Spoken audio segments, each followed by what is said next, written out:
You are tuned in to The T Side, a podcast where we talk total health, life lessons, and music. I'm your host, licensed therapist, doula, and music enthusiast, Tawnya D. Now let's get into it. Hello, this is future editing Tawnya. I just wanted to give a quick trigger warning for this episode. A lot of the information you hear may be very triggering and upsetting for you, but it's definitely worth a listen. If you feel like it's too much and it's upsetting for you, definitely stop. The next clip you will hear will be for better help. So I encourage you to reach out for some counseling. If you don't already have a counselor, you can definitely try BetterHelp.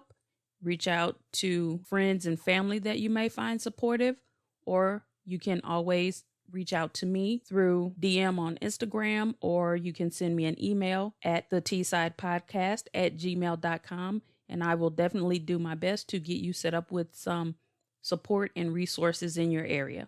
However, if you are having immediate concerns of safety and wanting to harm yourself or someone else, I highly encourage you to call 911 or get yourself to the nearest hospital for some immediate help. Before we get into today's episode, I want to tell you about a company that I've partnered with. Thank you to BetterHelp for sponsoring this episode. As a therapist myself, you know that I'm a huge advocate for therapy. We are living in challenging times, and even the strongest of us need a little help sometimes. Going to therapy doesn't make you crazy. I've even gone to therapy before, and it helped me a great deal to deal with my anger and anxiety. Whether you're dealing with grief, depression, having issues in your relationship, dealing with past trauma, or just work stress, talking to a therapist can be helpful.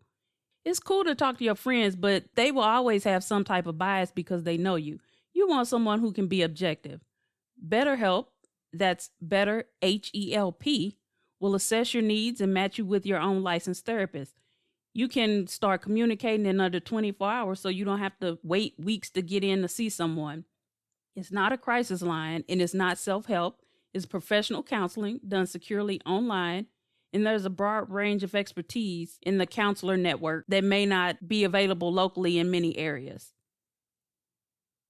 They have therapists available for clients starting at 13 years old and are available worldwide. So my international listeners, you can log into your account anytime and send a message to your therapist, and you get timely, thoughtful responses from them. You can schedule weekly video or phone sessions with them so you can avoid the uncomfortable waiting rooms. BetterHelp is committed to facilitating great therapeutic matches, so if you aren't feeling the provider that you're seeing, it's free to change to a new one if needed, someone that you're more comfortable with so you can get the most out of your therapy experience. Another thing, it can be more affordable than traditional counseling, and the best part is that financial aid is available. But don't take my word for it, though. Visit their website and read some of the reviews for yourself. There's new ones posted daily. Visit betterhelp.com/T-side. That's betterhelp.com/T-side. And join nearly 1 million people taking charge of their mental health with the help of an experienced professional. Now, you know I love a good discount, so I have a special offer for T-Side listeners. You get 10% off of your first month. BetterHelp wants you to start living a better life today, and so do I. I will leave a link in the description of this episode. Now let's get on with the show. Thank you for tuning in to another episode of the T-Side Podcast with me, your host, Tawnya D. If this is your first time listening, thank you so much, and I hope it won't be your last. Be sure to subscribe wherever you listen to podcasts so you won't miss any of the episodes. Today, I have two very special guests joining me, sisters Dee Marie and Latonya Buford, who are the founders of Moving Forward Ministries, and we're going to have a discussion about a topic that is very near and dear to my heart, child sexual abuse. I will go ahead and let either one of them start and just tell us a little bit about yourself and how you came to start Moving Forward Ministries. Hello. First of all, thank you so much, Tawnya, for having me on the program. Thank you. Really excited. I always like talking about this subject. Well, not like talking about it, but I think it's important. It's a very important topic and needs to be discussed. So thank you for having this space for us.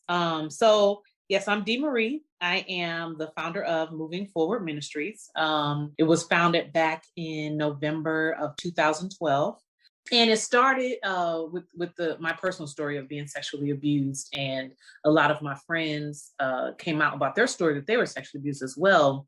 And we decided, well, somebody had mentioned to me that we should have a support group. So, after that, I was like, I don't know about that. But then, you know what? I said, I think it'd be great. So, Moving Forward Ministry was founded to be a place for support for survivors of sexual abuse 18 and older. And it was for people that have a story that may not have ever told their story, or maybe they have and they just haven't really talked about it before, and just never really sought out any type of help or any support in any kind of way. So we decided to go ahead and get that started, and since that time we have had a support group. We've done walks. We've taught on prevention, just so much that surrounds sexual assault awareness. And now last year in 2020, we really didn't do too much of anything. Just with the pandemic, it's just so much was going on. We haven't really, so we got to get back going on, what our regular support groups. And so we'll be doing that later this year. But, and we didn't have our annual walk. Actually, I was thinking, I was going to contact you because I'm considering doing it the end of April. I don't care if it's 5 people. Mm-hmm. I just think it's just so important. But yeah, so Moving Forward Ministry was birthed to help the community. We mainly focus on African American community, but I mean, it will help anybody. That doesn't matter. It's just that a lot of our clients and people that come to us are Black women. Okay. So so we are here just to let people know that they're not alone. Sexual abuse is not your fault. Mm-hmm. We are here just to be that support and to be that, and also to provide resources as far as counseling, which is very important, therapy, if needed. Okay. So, sure, I probably just rambled on. Do you have anything you want to add to that, Latonya? I think she pretty much said it all. And like she said, it basically started with our story, and she took the forefront and was ready to tell the story. And the only thing she asked of me was, "Are you ready to do this?" And I said yes. And she said, okay. She was unsure, but she knew I had her back. So it worked out well. And like she said, we've had walks. Last year I thought was a cool way to do a walk because we actually did a Zoom walk. Yes. Where everybody got on Zoom and got and I thought that was neat because even in the pandemic, sexual abuse, unfortunately, is even more prevalent because you locked in. So because of that, we can't stop. Right. Still, hey, you have to find ways to get the awareness out there. And so I thought that was neat. Right. Mm-hmm. And you said that she took the forefront. Do you think you would have not necessarily said anything or started a program, but do you think you would have even been encouraged at all to do anything if she hadn't come to you? I had began to start telling like friends or close people surrounding me, but the idea of going out and making it public had never crossed my mind. Mm-hmm. Had never been occurred to me. So when she asked me, I was nervous about it, but there was never a question whether I was going to do it or not. It just took her to step up and say, okay, this is what we're going to do. And I'm like, but okay, let's do it. So, But no, me personally, I probably would never said anything. She's the activist. I'm just the back pusher. So she say, let's do it. And I push her to go do it. Right. That's a good question though, Tawnya. I never even thought about that. Like, had I not asked you, would we have said any, or I don't know if I would have said anything, but like, will we have come forward in the platform that we do now? I don't know. I don't know if Tawnya, because maybe something would have, triggered in you, Tawnya Buford, that you wanted to say something. But no, that's a great question. I never thought about that. Yeah, and it's funny because Latonya is the older sister. Yes. That's Ah, correct. Yeah, she is. but that's how it is with me and my Yes. brother. There's a much bigger age gap, but my younger brother is the one who's the activist, and I talk to him, but I don't really speak out. Interestingly enough, that I'm doing a podcast because I'm an Right. introvert. I don't even talk. so yeah. And then go ahead. Go I'm sorry. Oh, no, I was going to talk about the magazines started as well. And so in January of 2020 is when VOSAS magazine came out, and VOSAS stands for Voices of Sexual Abuse Survivors. And it is an online publication that is dedicated to stories of people that, because, like with the Me Too movement, of course, you hear all the celebrities, you hear, people that have a platform already to tell their story. Right. Where VOSAS is a small St. Louis born magazine that gives voices to those who may not ever have one, and allows them to tell their story and to bring encouragement to other people, because the goal of the magazine is to inform, encourage, and empower survivors of sexual abuse, and also anyone that reads it. And we want to change the narrative. And I just think it's great that people, just everyday people who have this story, it gives them a voice, and it gives them a place where they can actually talk and tell and encourage other people. I think that's amazing. It's because it really is still a taboo subject. People don't like to talk about it, but everybody seems to know about it. Exactly. People know it happens. Exactly. But you'll never hear anybody talk about it. Right. And that's kind of what I want to change. Why not talk about it? Because the secret is what keeps it going. Yes. And that's why it's so important, because we have kept it silent for so long, so long. And it's like, okay, we need to talk about this everywhere. Sexual abuse is real. It's happening. I mean, it's happening. So we need to allow people to not even tell their stories, but also, teach prevention. How can we prevent it? Yes. Things like that. So. Right. Yeah. And it's such a shame, a stigma of shame that comes across that shames the people from speaking out. So they need to have a place where they feel safe and where they feel like they're being believed. Because I think part of the problem is they're told, don't say nothing. Nobody's going to believe you anyway, Right. And I think that's part of the stigma, especially, unfortunately, in the Black community. It's always like Dee Marie has said before, what goes on here stays in here. And that's such a bad cliche to have, but we've lived by that for so long that now it's time to change the narrative, that everything that goes on here doesn't have to stay in here, doesn't need to stay here. Somebody needs to do something. Right. Because you have to ask, why does it need to stay here? What's wrong with saying it? What's wrong with telling it? It means that you probably shouldn't be doing it. Exactly. Yes. Yeah. If it's a secret, and I just tell my kids, if someone tells you that it's a secret and you can't tell me, that's when you have to tell me, because there are no secrets with me and you, Yeah. Right. And we have to get rid of that. We've been carrying that for so long, and it's like, and I know because, my sister and I didn't tell our story for 30 years. Right. And, we kept it for so long. It's like, why? And I think about it too. Why? Because there's so much shame and guilt that goes with sexual abuse that you just, because people blame you, they victim blame, they, and it's like, well, if I tell, and not only that, especially when it's family, I was just gonna say, then it's like, okay, now the whole family's going to be upset. Some will believe you, some will not. How do you balance that? And even as a child, that guilt will come along with the child, because now they're thinking that they have destroyed the entire family. That's what I was going to say. That's a lot that's a heavy burden to carry. Yeah. Right. To put on a child, and for the child to have to carry the burden of saving the family. How can a 3-year-old keep their mouth so you can save the family? No, their responsibility should not be placed on that child. Right. And then they ask always, why did you wait so long? And honestly, there's no answer for that. Like, there is not an answer as to why. Everyone's journey is different. Absolutely. One person might speak up the same time, or one person, it may take them forever. It just really Right. depends on that person, you know, but there is no answer to why people hold it for so long. Yeah, it's literally different for everybody because Exactly. it depends on the circumstances that you're in. Right. People right. wait so long because Right. they have to wait until they feel safe. That's Yes. what I always tell people. You Yeah.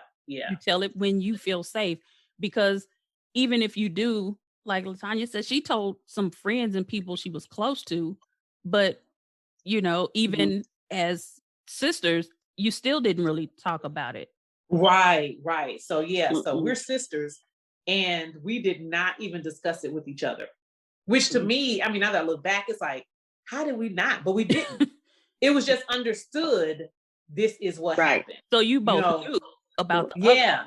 We So we knew. both knew. We Yeah. knew that it happened to both of us. So it was never a question of did it happen? We just knew it did. So because you didn't want to talk about it with anybody, we didn't even talk about it with each other. It was just understood. I think once we got grown one time, we had a conversation, but it was never, Right. did it happen? It was always, such and such finna do such and such. We already understood what the conversation was because we knew it happened to the other. So Right. that was Or crazy. and I think we might have said something like, I wouldn't dare have my kids around him or something. I forget what we said, but right. Yeah. And that's so odd because it was never like, Tawnya, did he touch you or we just knew that, this person did. And so, Exactly. Yeah. And so when we decided to even, I brought this Tawnya to come forward about it, I was hoping she would say, girl, are you crazy? But no, she was like, let's do it. And I'm like, so, at that time, you kind of like, okay, let's do it. We still did not say anything until 5 months later. Really? Yeah. Like I just, I couldn't even do it. And then the day that we did speak up and we told our cousin first. And then she made us tell our mom that day. Oh my goodness. It was traumatic. I had so much anxiety, and I remember it because I couldn't even stay in the room. And like you said, Tawnya, I'm the oldest one. So look, since she had came forward and she brought it, I like, you have at it. I got your back. So when she went to tell her what happened, I had so much anxiety and so much just tension. I couldn't even sit in the same room. I went in the bedroom and closed the door and was a complete nervous wreck until I felt it was safe for me to come back out. But yeah, I let her have it. Hey, you take over. You good. Did you hear the conversation? I don't even remember hearing the conversation. I just remember being so overwhelmed. Yeah. So just in a state of almost having a panic attack that I just could not even be there. I don't even know what made me know that it was good after a while. I finally just decided to come out the room. Yes. Yeah. And even now, though, I think about, I can't believe I actually told. Really? Yeah, as many people that I talk to now, and we've had groups, been on TV, on the radio, everywhere. I still to this day think about, I can't believe I actually told what happened. And why do you think that is? I don't know. I think because even though you come out with your story and you do get freedom from speaking. I'm not afraid to tell anybody, but there's always still that little piece of should I talk? Sexual abuse has such a control and such a stronghold that you still, because everyone is not comfortable with this topic. No, not at all. And so when you bring it up, who wants to hear it and who doesn't. You know what I'm saying? So if I get a vibe that you're not trying to hear about this, you won't. Okay. Right. I will end that conversation quickly. But again, that's also still protecting everybody else, because this is my story and I have every right. My voice, like Moving Forward Ministries, our motto is your voice has a right to be heard. And it does, But at the same time, you do have to choose those safe spaces and what's best for you at that moment. Yeah. From when you share with people. Yeah. Right. Yeah. But sometimes, I think, and you have to be, like you say, I'm sorry, I say you just have to gauge tell, because I know I was dating someone at one time and I thought that I could tell him. And immediately he said, well, what did you do to entice the guy? I'm like, well, I'm 3 or 4 years old. What can I possibly do at 3 or 4 years old to entice somebody to do that? So it was like, really? I couldn't believe it, but people don't understand. And unfortunately, I always want to blame the victim, especially when it comes to a sexual act. There's always victim blaming when it comes to that. What did you have on? What was you wearing? What did you do? Was you provocative? Did you, say something flirty or, but it shouldn't matter. There's nothing that you should do that would entice their behavior. Right. Yeah. And that's where the education piece comes in, I believe. Absolutely. And that's where people need to be educated about the subject of sexual abuse. And, when it comes to talking about the statistics, the truth, the facts, all of that, people need to be educated. And I think education needs to start even with like, let's go into the PTA meetings at the schools. What about the barbershops? What about the beauty salons? That's where a lot of conversation happens. Let's educate people on the truth around sexual abuse, Right. And have a serious conversation, because people will have a conversation, but they'll joke about it and, try to make it light. It's not a light subject. Yeah, they will. Right. No. Right. Yeah. When it was happening to me, I didn't feel happy. It wasn't I wasn't a happy, light, cheery situation. Right. I was angry. I was mad, just scared and just frustrated because I couldn't do anything to stop it. Right. But I also developed the resolve that, you know what? If it's going to happen, it's not going to be easy. And I developed a fight. I would always make it difficult, always. And I don't remember a lot of it. I remember enough. I think probably 3 or 4 times, maybe I remember. And that's enough. That's plenty. Exactly. Right. Exactly. And I'm like that too. I don't remember a whole lot. I really just remember like maybe 2 or 3 instances when, it happened, but I was very enough. Little. So but that's enough. Like, you don't forget that. You take it with you, the rest of your life. You just you don't forget it. And even though my sister and I never talked about it, we remember it. We remember that it happened. Right. We just, I guess you just kind of put it out of your mind and just move on with life, Yeah, because I think I didn't remember until I was a senior in college and had to write a paper that was supposed to be for an easy A before graduation. And I don't even remember. It was a personal enrichment class or something. And whatever the writing assignment was, it was different assignments. And as I would write different papers, and they'd be like 1-2 page papers. It wasn't even anything deep. I just started having dreams, and pieces of it would come back, and I'd be like, that's weird. Why am I thinking about that? And it became eventually a whole picture. And I was like, oh, that's so weird. But that also, from being a therapist now, I realize that like some children become selectively mute. People selectively put memories out because you can only handle so much. Yeah. And since it was, domestic violence and drugs going on in my home, that was more important. That person wasn't there anymore. I had to put that away. And so I guess I did until it was safe. When I would see people at the sexual assault center, they were like, why am I thinking about it now? Life was good. I had a good job. And why is it coming back now? I said, that's why. Because everything else is cleared out. No thoughts that's been pushed to the back of your mind, it's coming back around to the front.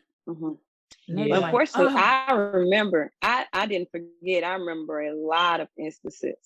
And so as a child, what was funny to me is in elementary school, I remember seeing little girls in my class, and I could tell it happened to them too. Really? There was one particular girl in class, I could tell by her behavior and the way she acted. And I remember I was in the 3rd or 4th grade, and I looked at her, and just the way she was acting, I knew the same thing had happened to her. I knew it did. Just by some of the things that she was doing, the way she was acting, I knew it. So I never forgot. And then at one point with me, it would come back, like at the odd times, the memories would come back. Mm-hmm. And I tell people all the time, I would, remember those Etch-a-Sketch that we used to have that you Yeah. could turn? Yeah. But to erase the picture, you have to shake it so that the picture goes clear. That's what I would literally have to do to myself, is kind of shake it off so I will forget the memory of what happened. And that's, what I tell. I would literally have to shake myself so I can get the memory out of my head. Because I would remember instances, and at odd times, the memories will come back. And I mean, very specific memories. Right. And I would have to shake myself and say, to get it out of my head, because once I go down there, it's like going down a rabbit hole. Yeah. You just keep coming. So I learned to do that physically. I mean, just physically shake myself.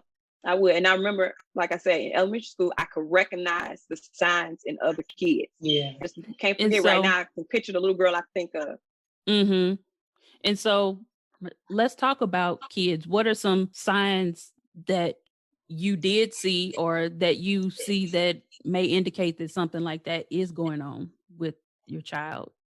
I feel like if their behavior changed, if you had an extroverted child that become more introverted, so more, not willing to talk, that's a sign of something. I'm not saying it's necessarily that, but you have to be aware of everything. Right. I think another thing is, like they said, bedwetting. Some hour signs like that. Because I went to bed for years. And honestly, I never even thought that, it had to do with the sexual abuse or whatever, but it possibly could have. But yeah, I was a bedwetter for years. I was too. And I didn't remember it, but I was too. Yeah. See, and it's because you really, I mean, the trauma can come out in many ways. You know what I'm saying? Yeah. You really don't know how it's going to come out, but definitely if their grades are changing, if their attitude is changing, just anything different that you notice with your child, I think, it's time to question. But and also to the kids that act out a lot, and then parents, everybody wants to say, oh, they're just bad. Right. You need to question. They're not just bad. What is going on? Right. Yeah. Because I was told by family members, you just evil. And it would hurt so bad. I'm like, I'm not evil. I'm actually very sensitive. I'm a crier. I cry at commercials, and I'm an empath. So I really feel very deeply. And I'm like, why are you saying I'm evil? They were like, well, you always fussing about something because I'm frustrated. It's stuff going on. But again, I didn't remember that. But it was a lot of other things going on.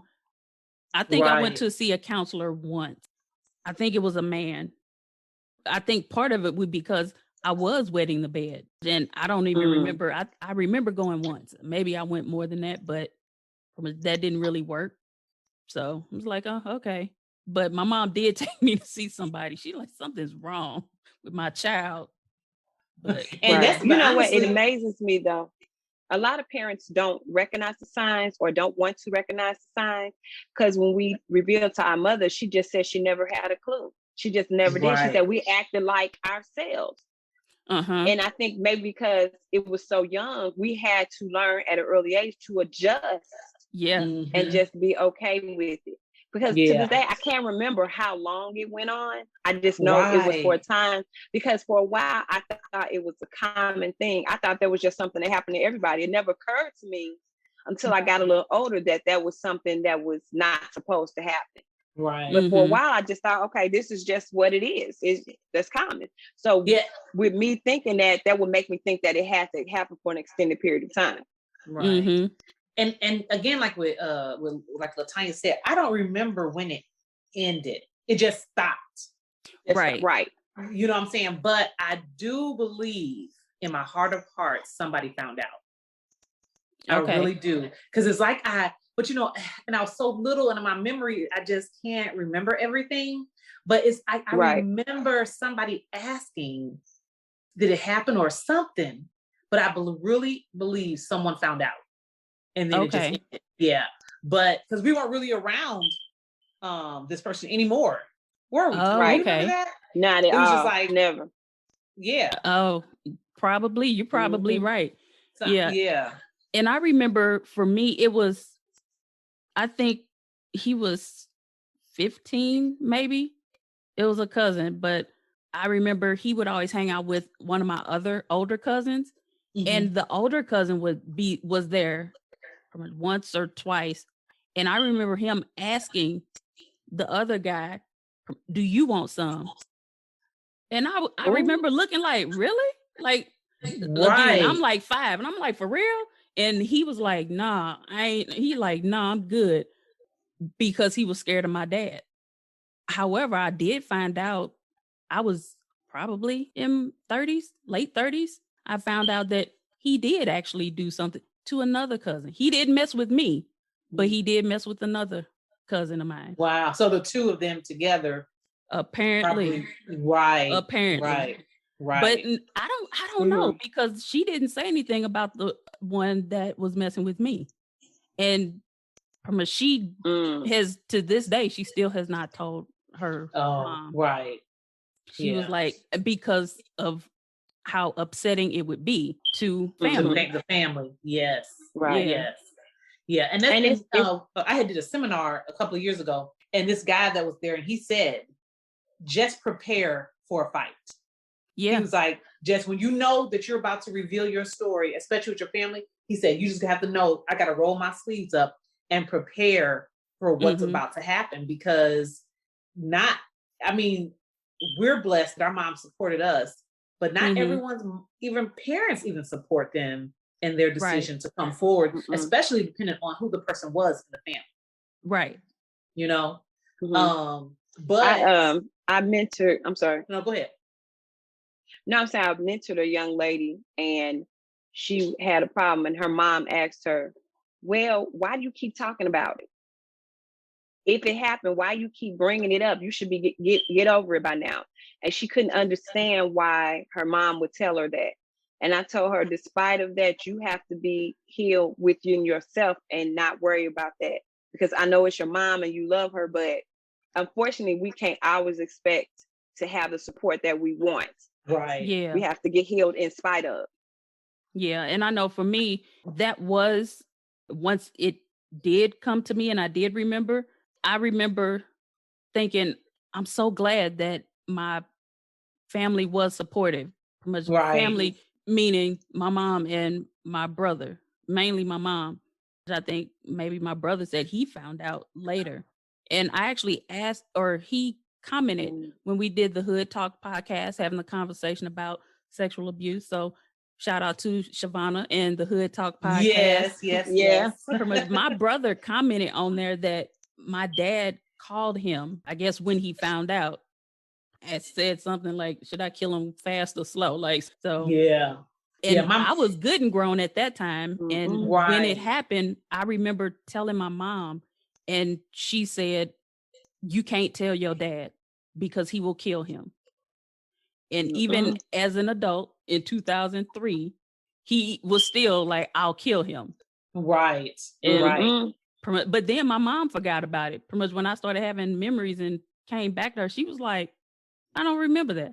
But again, it was a lot of domestic violence. She had her own thing going on. Right. And so she forgot too. So, but when she did, she was like, oh, I'm so sorry. So she was supportive. So that was helpful. Yeah. So for you all, what was the most helpful thing in your healing process? For me, I think starting the organization was a huge help, because I wasn't alone. And it was, people, and my story was able to impact so many people in a positive way. You know, healing was taking place, just not in my life, but in like hundreds of people's lives.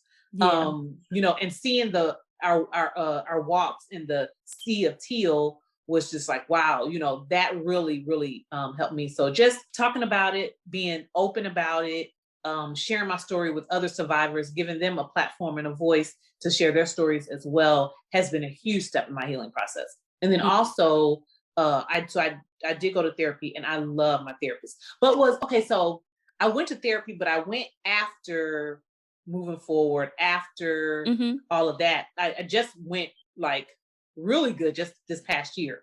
Okay. So like 2021. And we dealt with the sexual abuse just a little bit, but because of that, I had other things that that I had to, because it was almost like I really dealt with the sexual abuse. So that wasn't even really my main issue anymore, because I had freed myself and I was free to talk. But because of that, there was other issues, that can happen because of that trauma. So then I dealt with those issues and then kind of move forward from there. But definitely supporting everyone else was a huge step for my healing.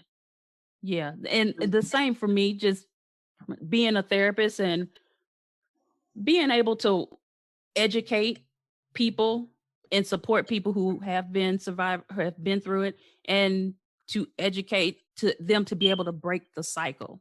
Knowing that, okay, you have a voice, it's not your fault, and you have support out there. You're not by yourself, because again, it's the stigma that makes people feel like they're alone in this and they should be ashamed of it. So, and actually the walk was always helpful for me, because again, like I said, it was a sea of teal.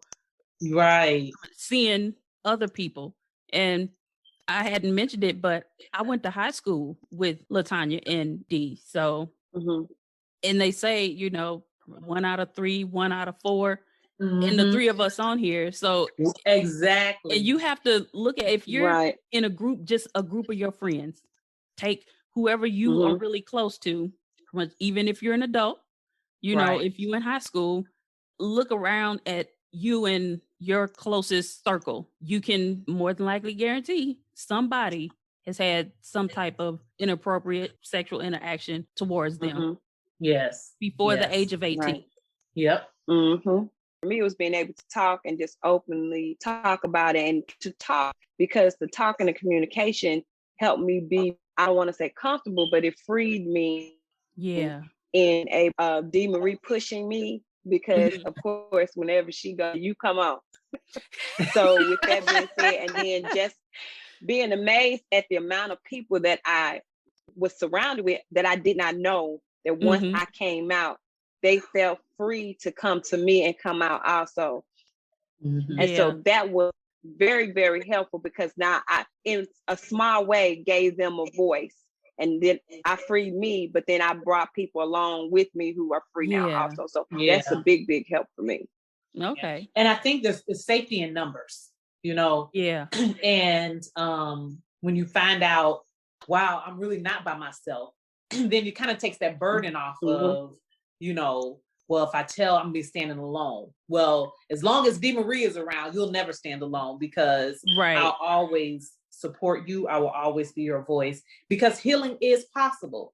You don't always have to live in that trauma. Healing is possible, and you can live a free life.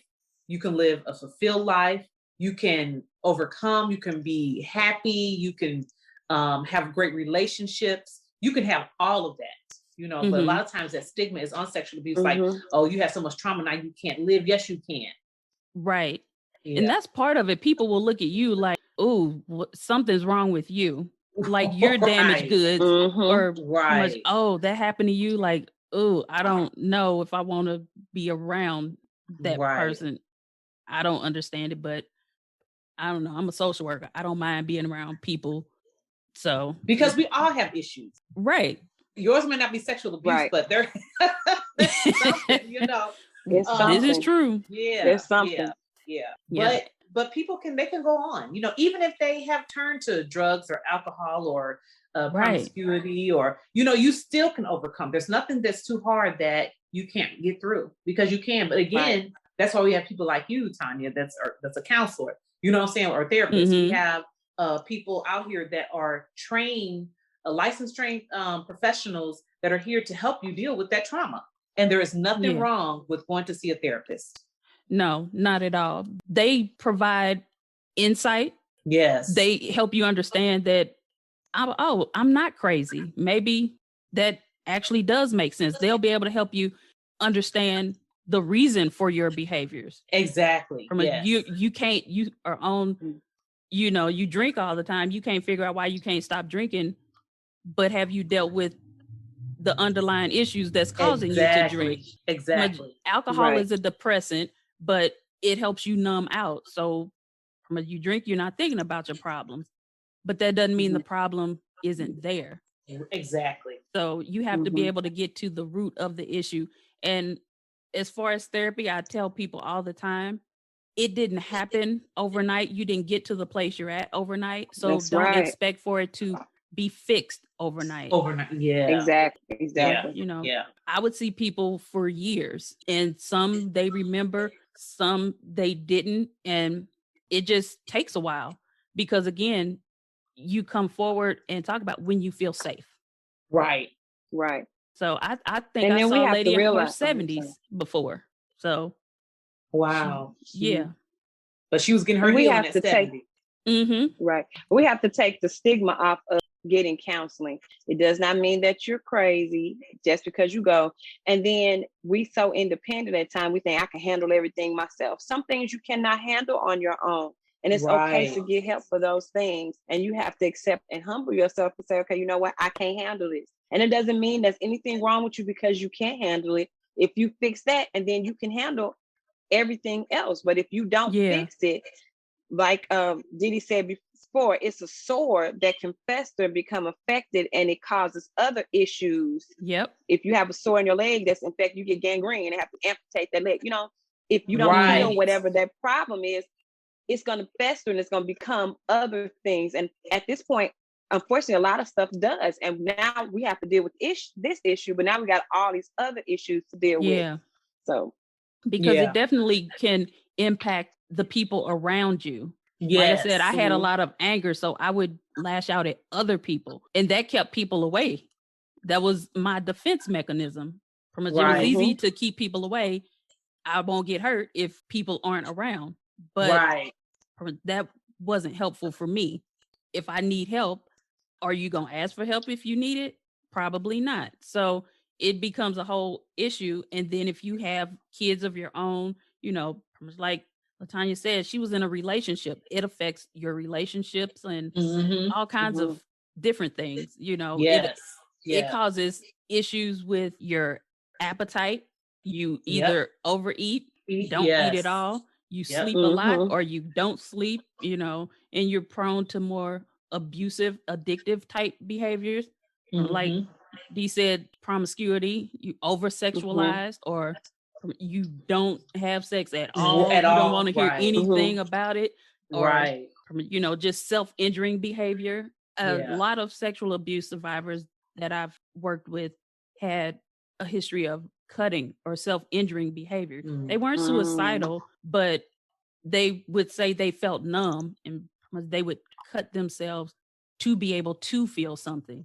Because they just blocked everything out and shut down, because sometimes that's what you have to do to be able to deal with everything going on if it's happening all the time. I actually was at a women's retreat years ago, and Sally Field was there, and she was talking about how she had been abused and playing the role Norma Ray, where she was like a union activist. She said, that's where I was able to get my voice, because she would always speak out as the character. That helped her find her voice. But she also said that helped her be able to play that role, Sybil, the person with multiple personalities. She said, that's probably why I act today, because I had to act like somebody else in order to deal with what was going on in that moment. And she said she'd like go and hide under the steps under her house to get away from, I think it was her stepdad maybe, but people do different things to make it through. But yes, they do. You have to at some point get the help that you need, or else it will just continue to snowball into something worse. Exactly.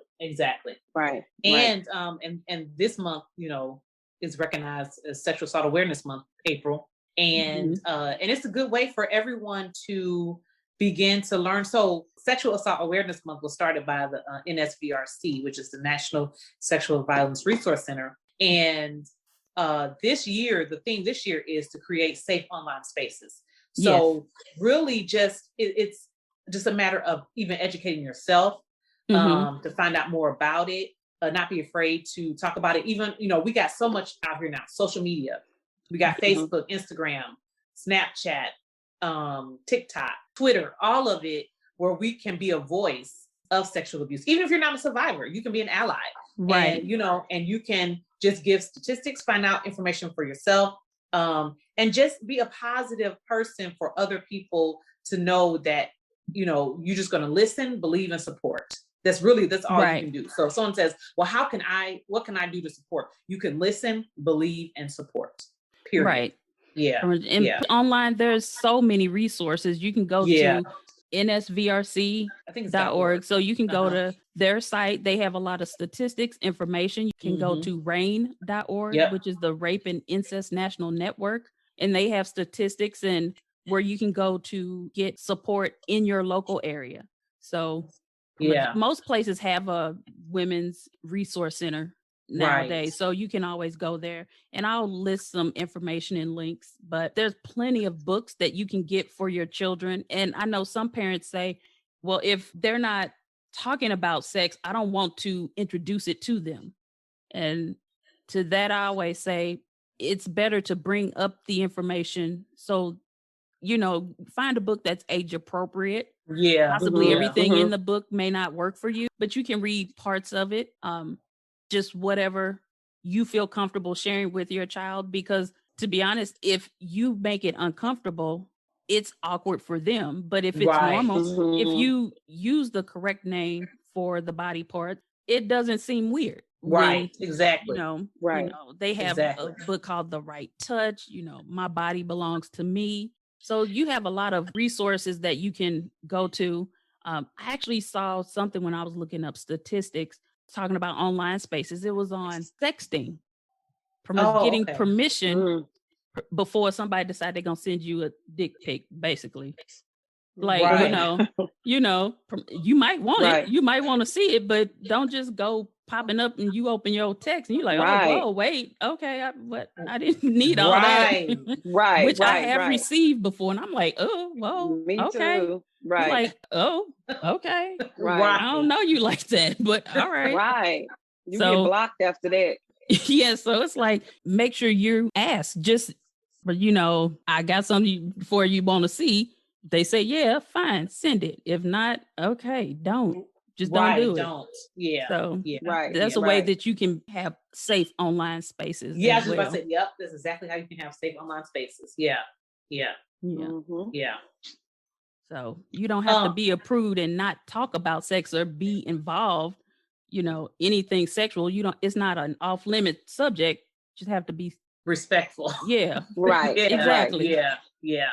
And respect boundaries, all of that. Yes. Yeah. You got to respect boundaries. We always say, okay, girls, make sure you dress appropriately, do this or whatever. Okay. Well, guys, make sure you respect the other person's space and their boundaries, and it's not always, majority of men that do sexual abuse, but there are women that sexually abuse as well. So, it goes both ways.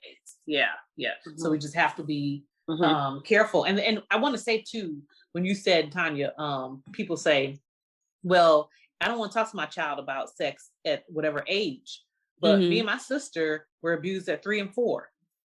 Right. So, your child may not want to talk about it, but there could be someone else actually doing something to your child. Exactly. So they're already being exposed to some things. They're already exposed. Exactly. Right. So you say you don't want to talk about it, but it's important too, because if you can give your child a voice as early as possible, and it's unfortunate, but it's happening. Yeah. And the thing is, they talk about it, or not necessarily about sex, but they'll talk about body parts. They'll be like, oh, what is this? This is your pee-pee. Right. Okay. What is that? Exactly. Right. So they are talking about it, but again, it's more the adult that's uncomfortable. It's not the child. It is. Because I know a lot of times, even with women, they may tell a child their vagina is their cookie, Yeah. But pocketbook. Right. Or they might come to you and say, oh, he was trying to, touch my cookie. You may not even relate to what they're trying to tell you. Exactly. You know what I'm saying? Where we just need to be honest about it's a vagina, it's a penis. And be real with our children and tell them exactly what it is. Mm-hmm. Yeah. The truth is, though, the way that society is now, if you're not telling them, please believe they are getting it from somewhere, because these days everything TV is over sexualized. Yes, even the kids' cartoons are. So Yeah. they're learning it. It's better for them to get the information from you than from an outside source, because then they'll really be confused. Right. Yeah. A lot of misinformation out there. Mm-hmm. Well, ladies, I know I could talk about this subject all day, and I know that's I know Dee will too. But all day. I will let you go. I won't keep you all for long, but everybody on the show, when I have a guest, I allow them to pick the song of the day. So I'll start with Latonya. What is your song for today? Or what are you feeling? Well, actually, I'm a big TikToker. Well, you need to teach me, because I don't get it. I don't understand. So there was a song I heard this morning on TikTok by a pastor at a church called the Dream Center. And it says, "This my year." Okay. And that was the words. He said, "This gonna be my year. This gonna be my year, right here, right here." And I'm gonna have to look for it all day. That's my song. This gonna be my year. Yeah, I like that. I'm gonna have to look it up. Yeah, I have an account. I just don't use it. I love it. Okay. And what is it? It's the Dream Center? At the Dream Center. His name is Pastor, I think it's Ralph. I'm not sure exactly. But the church is the Dream Center. And it's just, he said, say it prophetically over you. This gonna be my year. And they just went in. I said, all right. And they got a little dance beats, and I got a little groovy with it. I said, okay. Okay. Yeah. Mm-hmm. See, I'm gonna have to look that up. I said, I love music, and if it's got a positive message with it too, even better. Right. So what about you, Dee? All right, I would say my song is by Kelly Price. Mm-hmm. It's My Time. Yeah. Mm-hmm. That's one of my jams. Now, India Arie is my favorite artist, but the song for today, I would say, is Kelly Price. It's My Time. Okay. Yes. All right. I like that. I actually like that song. I do. Mm-hmm. Okay. I do too. Well, before I let you go, is there anything else that you want to talk about or promote? Oh, I'm sorry. Before I forget, Dee tagged me in this post today on Facebook. I think tomorrow, St. Louis down at Union Station, they always change the color on the Ferris wheel to different colors for different events. And starting tomorrow, Tuesday, they are going to light it up and make it teal.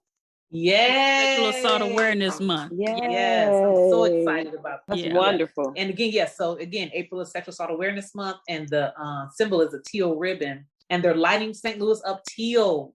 So I am so excited about that. Yes. I'm going to have to. That's wonderful. Venture out the house and go see it. Me too. I said I was going to go down there and take a picture in front of it. Yes. Yeah. Right.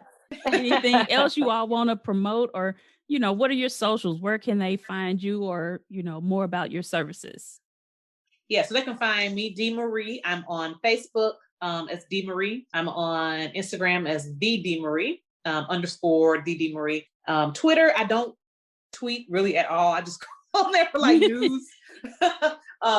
And you can also look for VOSAS magazine, VOSAS magazine on Facebook and Instagram.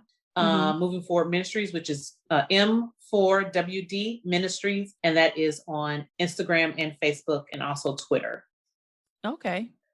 But I have Facebook, it's Latonya Buford, and then my Instagram is at LBuford2000. I don't tweet, I'm on there, but it's LBuford2000. Hit me up. Okay. Say hi. If you need somebody to talk to, I'm more than willing to listen. Right. Yes. Right. And also to read the magazine, go to issue. So it's issuu.com/VOSAS-LLC. And you'll find all of our issues there. And you can read it right there. Okay.